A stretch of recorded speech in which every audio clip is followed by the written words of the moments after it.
रियासत ड्रामे जी नई अपडेट में तव्हां सभिनी पहिरीं प्यारनि खे ख़ुशि आमदीद। दोस्तों अॼु रिव्यू करण वारा आहियूं मेगा सोप सीरियल रियासत। जी हाँ दोस्तों, साम्हूं तस्वीरां ॾिसी सघो था। अॼु इहे कुझु सीन शूट थिया जिथे यानी उम्मीद अली कलवड़ साहब हथियारनि जे ज़ोर ते अचे थो। हे घोट ऐं कुंवार जी जेका शादी थी रही आहे, यानी जिथे शफ़ी लुंड साहब हूंदो आहे, खजू साहब, उते उन छोकिरे जे मथां दिलो पाणी जो हारे उन खे वनवाह में उथारे ऐं घोट खे भॼाए छॾनि था।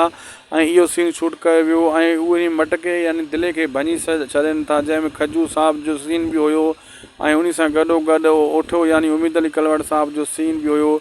ऐं पोइ उहा जेकी कुंवार आहे उहा रोई रही आहे ऐं इम्तियाज़ बलोच, शफ़ीक लुंड साहब, इहे सभु उन खे दिलासो ॾेई रहिया आहिनि, यानी इहे इन जा पीउ माउ आहिनि। ऐं जेको इम्तियाज़ बलोच आहे, मुंहिंजे ख़्याल में इन छोकिरी जो भाउ जो किरदारु करे रहियो आहे हिते।